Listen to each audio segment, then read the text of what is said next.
Antara curhat atau chatting jamaah bertanya itu, taruhlah ada 10 pertanyaan, 7-nya itu adalah problem rumah tangga.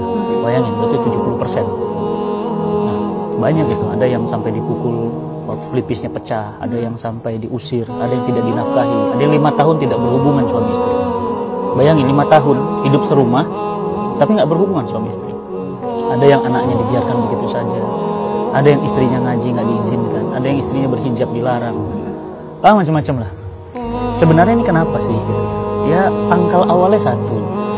Jadi orang itu kalau mau melakukan sesuatu itu kan pasti ada isi. Ya.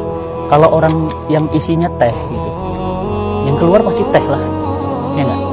Nggak mungkin teh itu ngeluarin kopi. Kalau isinya kopi dituang pasti kopi.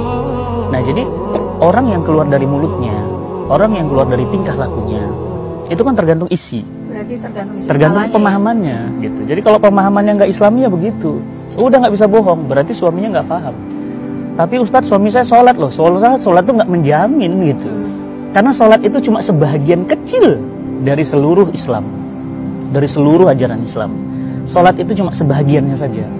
Jadi tidak menjamin suami sholat, istri sholat terus selesai gitu ya, nggak menjamin. Ya, bukan satu-satunya ya solusi.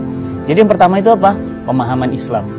Itulah mengapa Nabi SAW sampai mengatakan khairukum khairul nisaikum.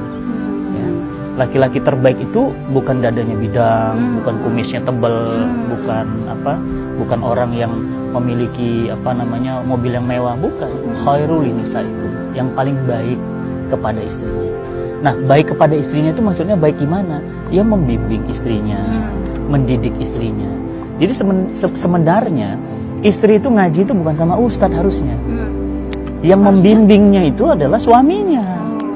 Nah, kalau suaminya ustadz ya alhamdulillah. Tapi kan nggak selalu begitu. Maksudnya, coba sekarang saya tanya, jujurlah, ibu-ibu, bapak-bapak, teman-teman semua ya. Coba saya ingin tanya, jujurlah, ya, jawab dalam hati. Seumur hidup pernikahan, pernah nggak suami sama istri baca Quran bareng-bareng? Suami yang ngajak tentunya, ayo sini baca Quran yuk. Pernah nggak suami istri bareng-bareng sholat tahajud bareng, nangis bareng, di atas sajadah berdua, nangis memohon pada Allah? Dan itu komandonya tentu suami. Kalau belum pernah, itu salah satu problem. Jadi isinya susu, maka yang keluar dari mulutnya akan baik. Istrinya juga begitu, karena istrinya juga nggak paham, ya nggak? Istrinya juga mohon maaf karena isinya juga comberan, yang satu comberan sama kan, keluar kumpullah jadi got. Ya got itu kan tempat kotor. Jadi yang pertama penyebabnya apa? Pemahaman Islam. Makanya sebelum nikah gitu kan, laki-lakinya harus paham Islam dulu gitu. Istrinya juga paham Islam. Nah, kalau dua-duanya sudah sama-sama paham, maka mereka akan bentuk segitiga. Istri, suami, Allah.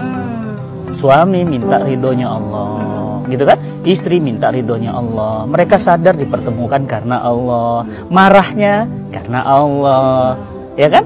Bencinya karena Allah. Tujuannya Allah. Jadi kalau sudah begini, nggak mungkin lah begitu.